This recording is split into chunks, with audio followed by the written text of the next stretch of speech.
Hello student, आज हम work power energy का फोर्थ पार्ट पढ़ेंगे। जैसे हम लोग पढ़े थे ना, वर्क डन क्या होता है, कि अगर कोई फोर्स किसी बॉडी पे लगता है तो वर्क डन कैसे कैलकुलेट करते हैं, है ना। तो आज उसी का एक स्पेशल टाइप ऑफ प्रॉब्लम हम लोग करते हैं, जिसको हम लोग बोलते हैं बच्चों conservative and non conservative force, है ना।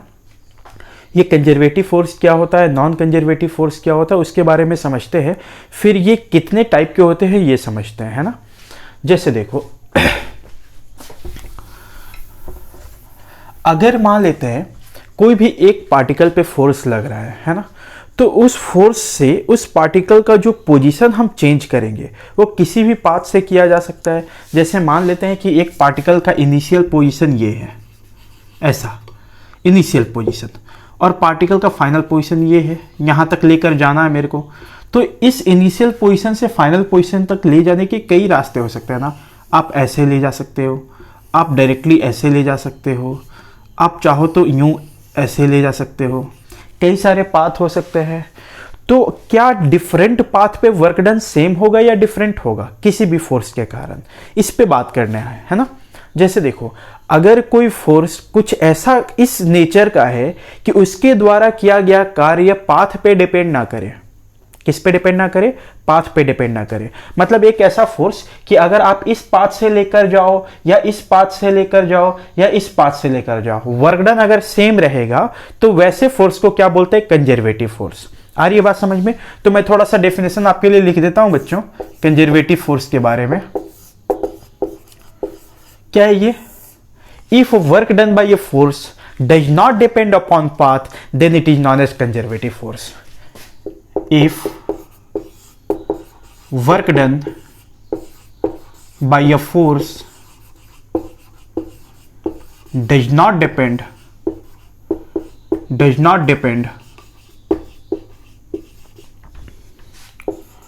upon path, then it is known as, उसको क्या बोलते हैं हम लोग, कंजर्वेटिव फोर्स।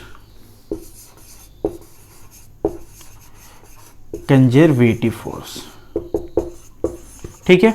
मतलब आप इस पाथ से, ये फर्स्ट पाथ ले लो बच्चों, ये सेकंड पाथ ले लो, ये थर्ड पाथ ले लो, तो आप वो फर्स्ट पाथ से जाओ, सेकंड पाथ से जाओ या थर्ड पाथ से जाओ, आपका वर्क डन सेम होना चाहिए। तभी आप बोल सकते हो कि वो जो फोर्स है वो कैसा है, कंजर्वेटिव फोर्स है। आ रही बात समझ में। तो work done in path 1 equals to work done in path 2 equals to work done in path 3। आ रही है बात समझ में। जस्ट इसका अपोजिट आप ले लो, non conservative force. Non conservative force क्या हो जाएगा बताओ, कि अगर उसका वर्क डन पाथ पे डिपेंड करने लग जाए तब हम उसको क्या बोलेंगे बच्चों, नॉन कंजर्वेटिव फोर्स। आ रही है बात समझ में। नॉन कंजर्वेटिव फोर्स अगर वो पाथ पे डिपेंड करने लग जाए, उसका डेफिनेशन लिखने की कोई आवश्यकता नहीं। आई होप आप समझ रहे होगे कंजर्वेटिव फोर्स क्या है। अगर कोई फोर्स किसी पार्टिकल पे एक्ट करता है तो क्या उसका वर्क डन पाथ पे डिपेंड करता है या नहीं करता। अगर वर्क डन पाथ पे डिपेंड नहीं करता तब उसको हम बोलेंगे कंजर्वेटिव फोर्स, और अगर पाथ पे डिपेंड करता है तब हम उसको बोलेंगे नॉन कंजर्वेटिव फोर्स। आ रही है बात समझ में। मेन कॉन्सेप्ट ये है बच्चों कि अगर आपके पास कोई फोर्स दिया हो तो क्या आप उसको पहचान पाओगे या नहीं कि वो कंजर्वेटिव है या नॉन कंजर्वेटिव है। जरा हम उन पे बात करते हैं, है ना। देखते हैं कि कितने टाइप के कंजर्वेटिव फोर्स पॉसिबल है। क्लियर है? तो आप इसको उतार लो, फिर मैं आपको बताता हूं कितने टाइप के पॉसिबल हो सकते हैं। उतार लीजिए।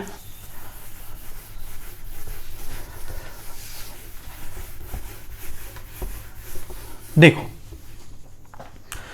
जैसे मान लेते हैं एक क्वेश्चन के माध्यम से मैं बताता हूं बच्चों आपको। जैसे ऐसे ले लो, टाइप 1 ऐसे लिख लो, types of conservative force. Types of conservative force.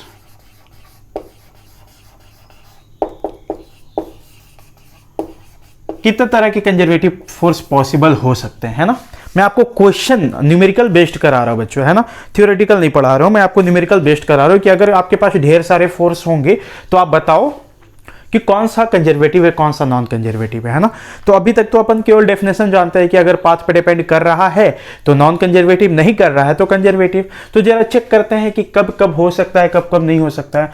मान लेते हैं कि एक पार्टिकल का इनिशियल पोजीशन है कुछ यूं 0,0 और फाइनल पोजीशन है इसका 2,4 ऐसा मान लेते हैं। ठीक है, ये इनिशियल पोजीशन है और ये फाइनल पोजीशन है पार्टिकल का।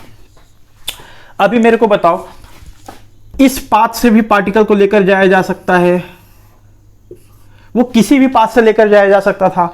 मान लेते हैं बच्चों, इस पाथ का इक्वेशन, इस पाथ का कुछ इक्वेशन होना चाहिए ना, तो इस पाथ का इक्वेशन हम लोग मान लेते हैं y इक्वल्स टू कुछ भी मान सकते हैं बच्चों, ऐसे एक, अच्छा ऐसे पाथ से भी जा सकते हैं इस तरीके से। तो मान लेते हैं कि कोई भी जनरल पाथ, ये तो एक स्ट्रेट लाइन पाथ दिखाई दे रहा है ना, तो आप कोई भी जनरल एक इक्वेशन ले लो। मान लेते हैं कि y बराबर f ऑफ x, ऐसा कोई इक्वेशन दिया हुआ है।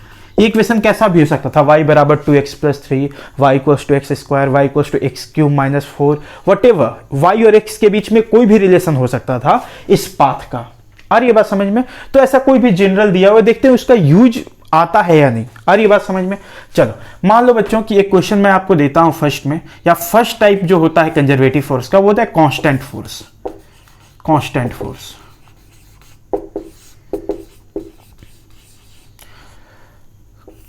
कांस्टेंट फोर्स कैसा होता है देखो, जैसे कि एग्जांपल में ले लेते हैं हम लोग बच्चों, F equals to 2i cap plus J cap, ऐसा मान लेते हैं। ठीक है, जरा इसके कारण वर्क डन हम लोग कैलकुलेट करने की कोशिश करते हैं। वर्क डन का फॉर्मूला क्या था, आपको याद होगा बच्चों, वर्क डन इक्वल्स टू क्या था, F डॉट ds, यही था। मैं क्या लिख सकता हूं इसको, देखो वर्क डन को मैं ऐसे लिख सकता हूं क्या, अगर मैं इसको कंपोनेंट फॉर्म में लिखूं, फोर्स वेक्टर को कैसे लिख सकता हूं, fx i cap plus fy j cap plus fz k cap. तो मैं अगर ऐसे लिखता हूं इसको, fx i cap plus fy j cap plus fz k cap dot ds vector को कैसे लिख सकता हूं, डिस्प्लेसमेंट को अलोंग x एक्सिस में dx मान लेते हैं, अलोंग y एक्सिस में dy मान लेते हैं, अलोंग z एक्सिस में dz मान लेते हैं। तो इस तरीके से हम लोग लिख सकते हैं ना कंपोनेंट फॉर्म में।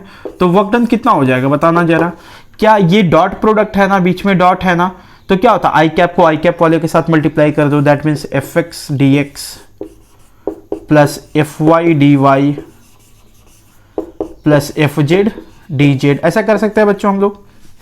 चलो अगर वर्क डन निकालना है तो अपने को क्या करना चाहिए, टोटल वर्क डन निकालना हो तो ऐसे इंटीग्रेट कर देते थे, याद है ना। तो हम लोग जो भी बात कर रहे हैं वो आई कैप जे कैप केवल बात कर रहे हैं, वहां भी देखो दो ही कोऑर्डिनेट दिया है, तो जेड वाला हम लोग डिलीट करते हैं ना, जेड वाले से अपने को अभी कोई खास मतलब नहीं है, तो हम लोग अभी केवल जेड वाले की बात करेंगे। तो वर्क डन इक्वल्स टू कितना हो जाएगा, F X D X plus F Y D Y, है ना।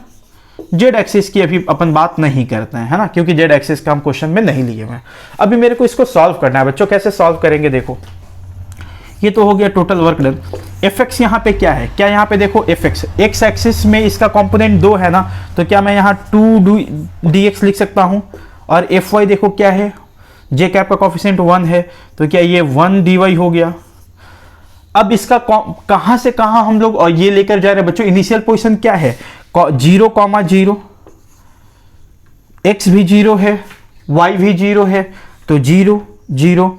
जब फाइनल कोऑर्डिनेट 2 4 हो गया ना, मतलब x में डिस्प्लेसमेंट 2 हो गया और y में कितना हो गया बच्चों, 4 हो गया। अब इसको आप सॉल्व कर सकते हो, देखो जब आप इसको सॉल्व करोगे तो कितना आंसर आ जाएगा, work done equals to 2 constant है बाहर निकल जाएगा 2, और dx का इंटीग्रेशन x हो जाएगा, कहां से, 0 से लेकर 2 तक, 1 कांस्टेंट है बाहर निकल जाएगा, dy का इंटीग्रेशन y हो जाएगा 0 से लेकर के 4 तक। अब से सॉल्व कर देते हैं इसको, कैसे करते हैं, 2 और x में क्या पुट करेंगे, पहले 2 फिर -0 फिर +1, इसके बाद यहाँ पे पहले 4 पुट करेंगे फिर -0, तो कितना आंसर आ जाएगा बच्चों बताओ, 4 + 4 = 8 जूल। आ रही है बात समझ में। मेरे को बताओ वर्क डन का तो वैल्यू आ गया, अच्छी बात है, क्या मुझे यहां पे वर्क डन कैलकुलेट करने के लिए इस इक्वेशन की जरूरत पड़ी क्या, कहीं पे यहां पे जरूरत पड़ी क्या, जरूरत नहीं पड़ी। इसका मतलब आप किसी भी पाथ से लेकर जाओ भाई साहब, आप ऐसे लेकर जाओ, आप ऐसे लेकर जाओ, आप ऐसे लेकर जाओ, वर्क डन हमेशा 8 जूल ही आना है। वो पाथ पे डिपेंड नहीं कर रहा है, क्योंकि इस इक्वेशन की जरूरत ही नहीं पड़ी वर्क डन कैलकुलेट करने में। अगर जरूरत पड़ती तब तो डिफरेंट पाथ पे डिफरेंट वर्क डन आता ना, पर ऐसे इक्वेशन की कहीं पे कोई आवश्यकता ही नहीं पड़ी। दैट मीन्स हमारा वर्क डन हमेशा 8 जूल होगा, चाहे किसी भी पाथ पे जाओ। तो ऐसा फोर्स को हम लोग क्या बोलेंगे? Conservative force. इसका मतलब कोई भी कांस्टेंट फोर्स इस तरीके से 2i cap plus J cap minus 8i cap plus 4j cap whatever constant होना चाहिए।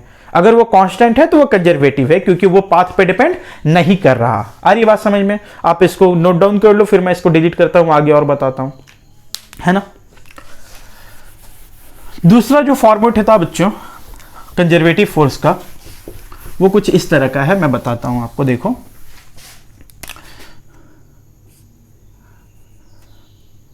सेकेंड टाइप जो है वो है इस तरीके का कुछ, force equals to F X I cap plus F Y J cap plus F Z K cap, है ना। ये एफ एक्स आई कैप कहने का क्या मतलब है कि आई कैप का जो कॉफिशिएंट होगा वो एक्स का फंक्शन होगा। आ रही है बात समझ में? या इसको मैं ऐसे लिखता हूं बच्चों, ज्यादा अच्छे से समझ में आएगा आपको। F of X I cap plus F of Y J cap plus F of Z K cap, इस तरीके से। मतलब आई कैप का जो कॉफिशिएंट होगा वो कैसा होना चाहिए? एक्स का फंक्शन होना चाहिए। जे कैप का कॉफिशिएंट कैसा होना चाहिए? वाई का फंक्शन होना चाहिए। और के कैप का कॉफिशिएंट कैसा होना चाहिए? वो जेड का फंक्शन होना चाहिए। तब हम लोग चेक करते हैं क्या ये कंजर्वेटिव है कि नहीं। मुझे पता है ये कंजर्वेटिव है, मैं आपको प्रूफ कराता हूं कि how can it be called as conservative force, है ना। क्या ये पाथ पे डिपेंड करता है या नहीं करता है। तो इसको सॉल्व करने के लिए एक एग्जांपल ले लेते हैं बच्चों क्वेश्चन के फॉर्मेट में। जैसे मान लेते हैं हम क्वेश्चन इक्वल ऐसा ले लेते हैं कुछ, x I cap plus Y square J cap, इस तरीके से, है ना। अब इसको सॉल्व करते हैं हम लोग। वर्क डन अभी तो हम लोग देखे थे ना बच्चों कि डी डब्ल्यू कितना आया था? D W equals to F X D X plus F Y D Y, ऐसा आया था ना वर्क डन। फिर इसको टोटल वर्क डन निकालने के लिए हम लोग ऐसे इंटीग्रेट कर दिए थे, तो वर्क डन इक्वल्स टू क्या आ गया था? Integration of F of X D X F of Y D Y. तो यहां पे एफ एक्स फोर्स का एक्स कंपोनेंट कितना है? ये है ना, एक्स है ना, देखो केवल। तो क्या मैं ऐसे लिख सकता हूं x D X plus force का वाई कंपोनेंट कितना दिखाई दे रहा है? वाई स्क्वायर, तो वाई स्क्वायर डी वाई। चलो, इनिशियल कोऑर्डिनेट क्या है? 0, 0, एक्स पे भी 0, वाई पे भी 0, फाइनल 2, 4। अब इसको सॉल्व कर देते हैं बच्चों, सॉल्व करो। इसका इंटीग्रेशन कितना हो जाएगा? एक्स स्क्वायर बाई 2, 0 से 2 तक। इसका इंटीग्रेशन कितना हो जाएगा? वाई क्यूब बाई 3, 0 से 4 तक। सॉल्व कर दो। ये जब 2 पुट करोगे तो कितना हो जाएगा? 4 बाई 2, 2 ही रह जाएगा बच्चों, प्लस, और जब 0 पुट करोगे तो 0 हो जाएगा, खत्म हो जाएगा। आप 4 यहां पुट करो तो कितना हो जाएगा? 4 into 4 into 4 by 3, that means कितना हो जाएगा? ये 64 बाई 3। आ रही बात समझ में? ये कितना हो जाएगा? करीब करीब 2 प्लस 2 1.3, ऐसा अप्रॉक्सीमेटली मान सकते हैं बच्चों हम लोग, है ना। देखो 2 1.3 बिल्कुल इतना हो जाएगा। तो ये कितना आंसर आ गया आपका? 23.3 जूल, है ना, 23.3 जूल। मेरे को फिर से बताओ, क्या मुझे ऐसे इक्वेशन की जरूरत पड़ी क्या? y equals to F X या y equals to 2x type? जरूरत तो नहीं पड़ी अपने को, है ना। देखो यहां पे जरूरत पड़ी क्या? इक्वेशन ऑफ पाथ की कोई जरूरत ही नहीं पड़ी। दैट मीन्स आप किसी भी पाथ पे जाओ, वर्क डन हमेशा 23.3 जूल ही होगा। आ रही है बात समझ में? इस पर्टिकुलर क्वेश्चन में हमेशा वर्क डन कितना होगा? इतना होगा, किसी भी पाथ पे जाओ।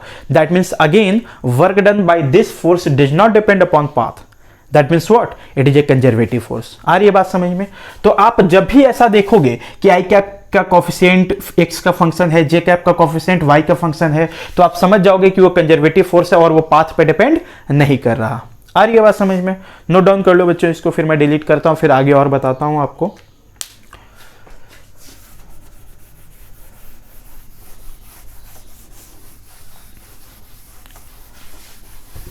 चलो, जो तीसरा फॉर्मेट होता है बच्चों कंजर्वेटिव फोर्स का, वो कुछ इस तरीके का है।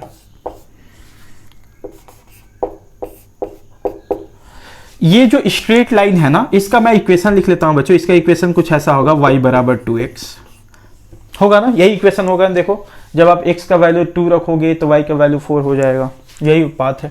चलिए अभी मैं क्या लिखता हूं इस तरीके से, जो थर्ड फॉर्मेट होता है कंजर्वेटिव फोर्स का, उसको बोलते हैं बच्चों परफेक्ट डिफरेंशियल। Perfect differential. ये परफेक्ट डिफरेंशियल क्या है मैं बताता हूं, पहले आपसे क्वेश्चन कराता हूं फिर बताऊंगा इसको।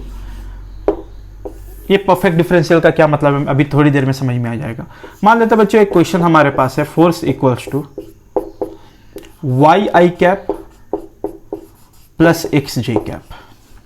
अभी इसके कारण वर्क डन मेरे को निकालना है। इनिशियल कोऑर्डिनेट अभी भी यही है, फाइनल कोऑर्डिनेट अभी भी यही है ना। चलो तो वर्क डन अभी हम लोग कैसे लिखेंगे, work done equals to F of X मतलब y, F of X Y है इंटू डी एक्स प्लस, सूर्य से लिखते हैं बच्चों, work done W D W equals to क्या होता है, F of X D X plus F of Y D Y.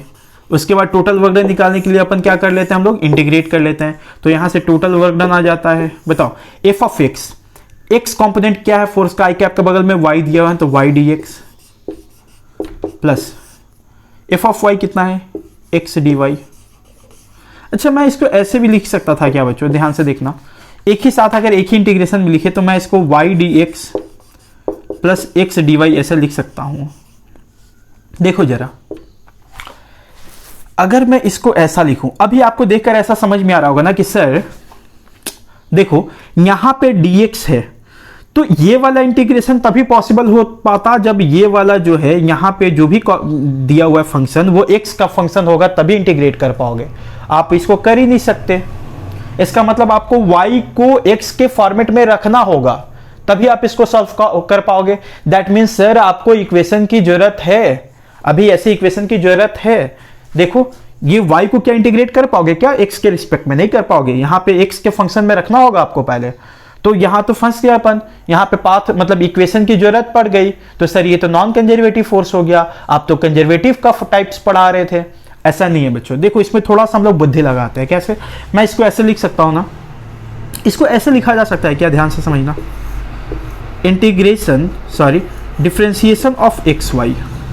देखो तो बच्चों, या फिर आप वाई एक्स हो कैसे भी लिख सकते हो, वाई एक्स।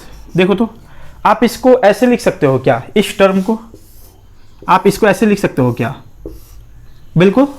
देखो अगर आपके पास ऐसा कोई फंक्शन होता वाई एक्स, अगर आपको ऐसे डिफरेंशिएट करना होता, डी लगाना होता, तो आप क्या करते बच्चों, वाई को बाहर रख लेते, एक्स को डिफरेंशिएट कर देते, एक्स को कांस्टेंट मान लेते, वाई को डिफरेंशिएट कर लेते। क्या हम लोग ऐसे ही करते हैं क्या, प्रोडक्ट रूल में आपको याद होगा, ठीक है। तो देखो डिफरेंशिएशन ऑफ वाई एक्स क्या हम ऐसे लिख सकते हैं ना, ठीक है।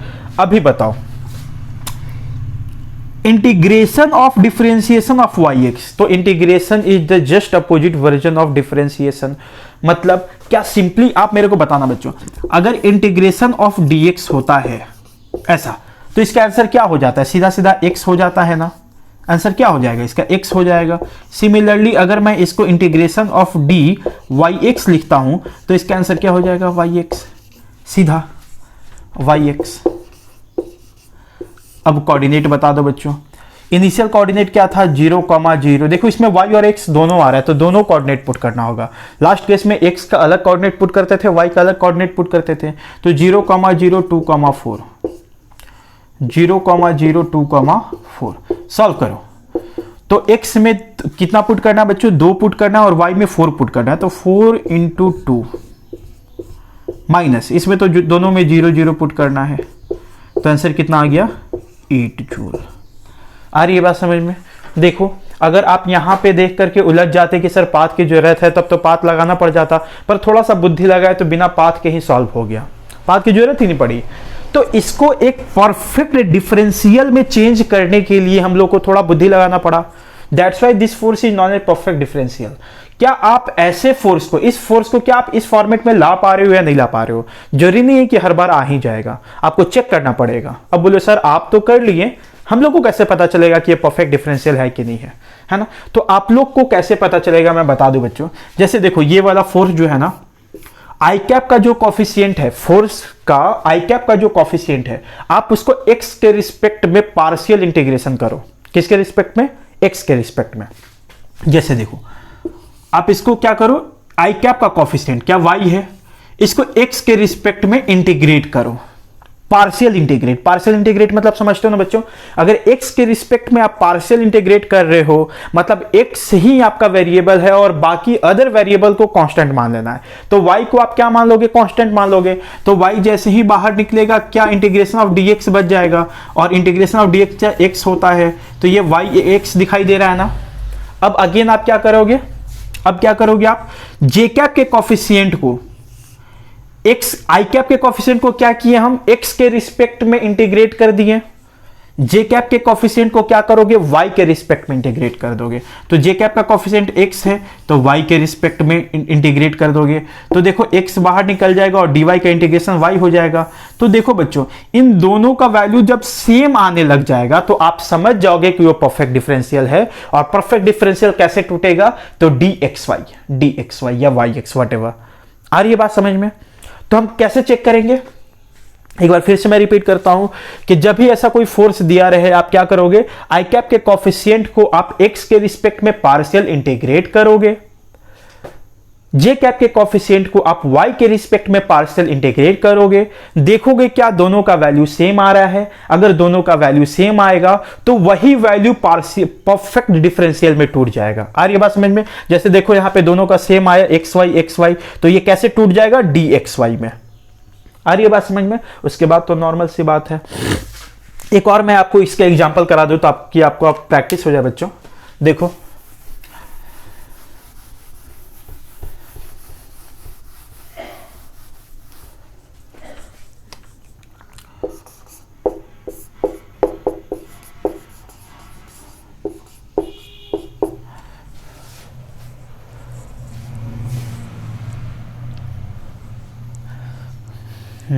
टू एक्स वाई अगर आप इसको डिफरेंशिएट करोगे,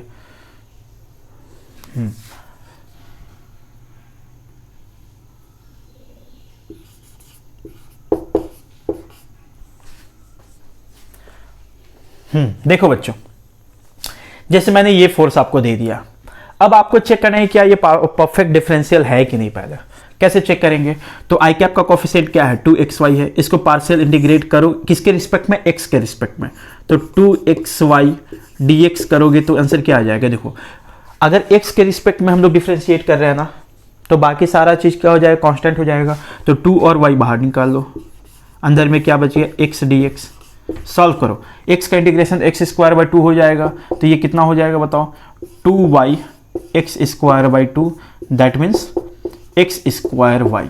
ऐसा आ जाएगा क्या।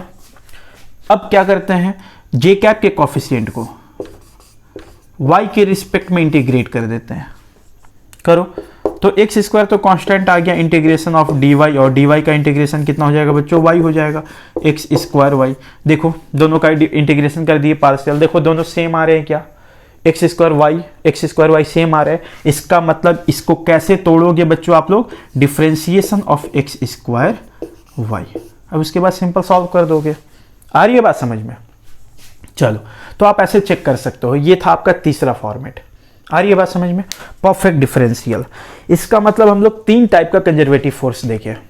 कांस्टेंट फोर्स है, आप सीधा बोलोगे वो कंजर्वेटिव है। दूसरा, आई कैप का जो कॉफिशिएंट होगा फोर्स में, आई कैप का जो कॉफिशिएंट होगा वो फंक्शन ऑफ एक्स होगा, जे कैप का कॉफिशिएंट फंक्शन ऑफ वाई होगा। और तीसरा इस तरीके से परफेक्ट डिफरेंशियल। तो ये तीनों टाइप का जो फॉर्मेट होता है बच्चों उसको हम लोग क्या बोलते हैं, conservative force.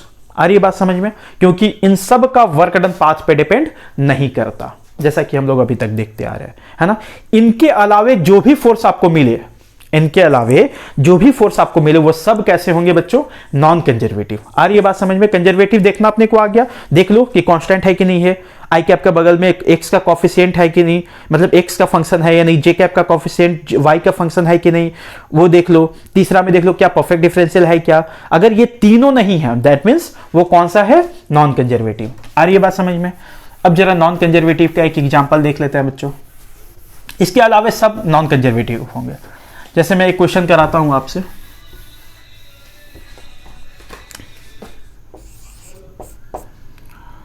Function force equals to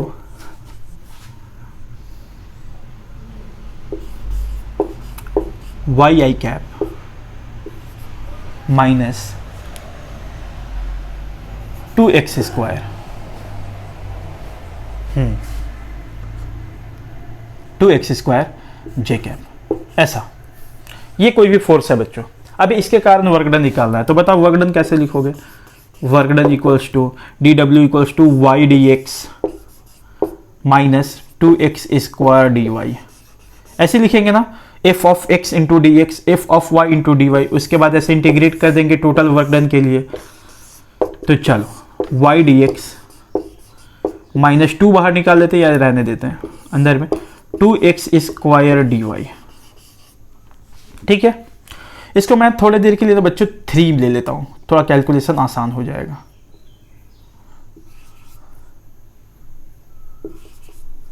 चलो देखो, इसको सॉल्व करना है। परफेक्ट डिफरेंशियल में ये कांस्टेंट फोर्स है क्या? कांस्टेंट नहीं है। देखो y है, x है, तो ये तो हमेशा वेरी करता है ना, तो ये कांस्टेंट फोर्स नहीं है। पहला वाला फॉर्मेट गया कंजर्वेटिव फोर्स का।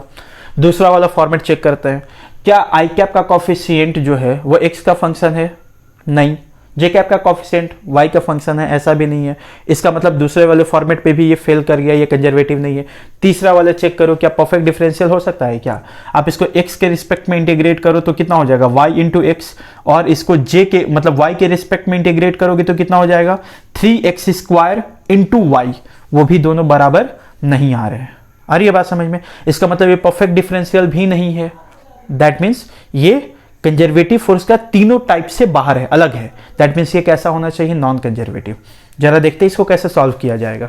मेरे को बताओ, अब इसको सॉल्व करने के लिए यहाँ पे dx के बगल में जो भी कॉफिशिएंट दिया हुआ है वो y है, तो आप इसको इंटीग्रेट थोड़ी कर पाओगे। आप इसको तभी इंटीग्रेट कर पाओगे जब y को आप x के फंक्शन में रखोगे, है ना। यहाँ पे y को x के फॉर्मेट में रखोगे तभी सॉल्व कर पाओगे। dx इंटीग्रेशन जब भी सॉल्व होता है बच्चों, जैसे ये dx है, तो यहां पे जो भी होगा वो x का फंक्शन होगा, तभी आप इसको सॉल्व कर पाओगे। पर यहां तो y है, तो कैसे सॉल्व किया जाए? y को अगर x के टर्म में रख दिया जाए तो सॉल्व हो जाएगा। तो इसका मतलब मेरे को y और x का रिलेशन चाहिए ना, और y और x का रिलेशन चाहिए मतलब क्या चाहिए? इक्वेशन ऑफ पाथ चाहिए। इक्वेशन ऑफ पाथ उसी को बोलते हैं y और x के बीच में रिलेशन। जैसे मान लेते हैं बच्चों y इक्वल्स टू 2x है, तो आप इसमें सॉल्व कर सकते हैं। जैसे देखो y के जगह पे क्या पुट कर दो? 2x dx minus 3। अब यहां पे dy है, तो इधर जो भी फंक्शन होना चाहिए था वो y का होना चाहिए था, तो x को y में चेंज कर दो। तो देखो x को आप क्या लिख सकते हो? y/2 लिख सकते हो ना, लिख दो y/2 लिख सकते हो। अभी देखो क्या आ गया स्टैंडर्ड फॉर्मेट में, आप इसको अब सॉल्व कर सकते हो। कितना हो जाएगा बच्चों? 2 कांस्टेंट है, बाहर निकल जाएगा, x का इंटीग्रेशन x स्क्वायर बाई 2 हो जाएगा। लिमिट फिर से वही लेते हैं बच्चों। बताओ 0 से 0 है इनिशियल कोऑर्डिनेट, उसके बाद 2 4 है, तो यहाँ 0 से 2 लेना है माइनस। अभी बताओ ये कितना हो जाएगा? 3y स्क्वायर बाई 4 हो जाएगा ना, मतलब माइनस 3/4 कांस्टेंट है, बाहर निकल जाएगा। और y स्क्वायर का इंटीग्रेशन कितना हो जाएगा बच्चों? y³ 3 0 से 4 तक। अब आप इसको सॉल्व कर दो, कितना हो जाएगा? देखो 2 कैंसिल आउट हो गया बच्चों, x स्क्वायर 2 पुट करोगे तो 4 हो जाएगा, माइनस ये 3 कैंसिल आउट हो गया, 1/4, और 4 पुट करोगे तो ये कितना हो जाएगा? 4 का पावर क्यूब, मतलब 4 का पावर कितना हो जाएगा? 2। That means 4 - 16 equals to -12 joule. आ रही है बात समझ में? तो देखो इस क्वेश्चन के answer is not important. Important यहां क्या है कि सर यहां पे सॉल्व करने के लिए मेरे को y को x के टर्म में रखना पड़ा और x को y के टर्म में रखना पड़ा, मतलब y और x के बीच में रिलेशन चाहिए, मतलब इक्वेशन ऑफ पाथ चाहिए। तो ये फोर्स कैसा हो जाएगा? Non conservative force. आप सोचो अगर ये y equals to 2x function नहीं होता, y इक्वल्स टू 2x³ कुछ और होता, तो आंसर यहां पे फॉर्मूला, यहां पे कुछ वैल्यू कुछ और होता, आंसर अपना कुछ और आता। तो डिफरेंट पाथ के लिए अगर ये फंक्शन नहीं होता, फंक्शन कुछ और होता बच्चों, तो यहां पे कुछ और वैल्यू लिखते, x की जगह पे y के फॉर्म में है ना, या सॉरी y की जगह पे x के फॉर्म में और x की जगह पे y के फॉर्म में कुछ और वैल्यू रखते तो आंसर हमारा फाइनल तो कुछ और ही आता ना। मतलब डिफरेंट इक्वेशन ऑफ पाथ के लिए डिफरेंट आंसर आ रहा है, मतलब डिफरेंट पाथ के लिए वर्क डन डिफरेंट आ रहा है। तो वैसे फोर्सेज को हम क्या बोलते थे? Non conservative force. आ रही है बात समझ में? आई होप आपको समझ में आ रहा होगा बच्चों। मैं एक बार फिर से रिपीट करता हूं, दो तरह के फोर्स होते हैं, एक कंजर्वेटिव होता है, दूसरा नॉन कंजर्वेटिव होता है। कंजर्वेटिव क्या होता है? अगर उसके द्वारा किया गया वर्क डन पाथ पे डिपेंड नहीं करता है तो उसको कंजर्वेटिव बोलेंगे, और अगर पाथ पे डिपेंड करता है तो उसको नॉन कंजर्वेटिव बोलेंगे। क्लियर है? कंजर्वेटिव कैसे पहचानेंगे? अगर वो कांस्टेंट है तो कंजर्वेटिव है। कैसा है बच्चों? अगर वो कांस्टेंट है तो कंजर्वेटिव है। जैसे इस तरीके से, अगर इस तरीके का कोई भी फोर्स ले लेते हैं, 2i cap plus 4j cap minus k cap, तो ये कैसा हो जाएगा? कंजर्वेटिव हो जाएगा। फिर सेकेंड फॉर्मेट कैसा होता था? f of x i cap, मतलब फंक्शन ऑफ x होना चाहिए, जैसे x square i cap minus y cube by 3j cap plus z square k cap. देखो आई कैप का कोफिशिएंट x का फंक्शन है, जे कैप का कोफिशिएंट y का फंक्शन है, के कैप का कोफिशिएंट z का फंक्शन है, तो ये कंजर्वेटिव हो जाएगा। और तीसरा क्या था बच्चों? Perfect differential. Perfect differential, perfect differential कैसे चेक करते हैं हम लोग देखे थे। तो ये तीनों फॉर्मेट के जो भी फोर्स होते हैं वह कंजर्वेटिव होते हैं, है ना, क्योंकि हम लोग देखें कि इस तरह के क्वेश्चन को सॉल्व करने के लिए पाथ की जरूरत नहीं पड़ रही थी। इन तीनों के अलावे जो भी फोर्स होंगे जिसमें पाथ की आवश्यकता होगी, इसको नॉन कंजर्वेटिव फोर्स बोलेंगे। आ रही है बात समझ में? चलो आज के लिए इतना ही। अगर वीडियो समझ में आया हो बच्चों तो please like comment share subscribe करो। कहीं भी दिक्कत हो तो कमेंट करके क्वेश्चन पूछो, मैं आपको सॉल्व करूंगा, है ना, आपके प्रॉब्लम को सॉल्व करूंगा। चलो बाय।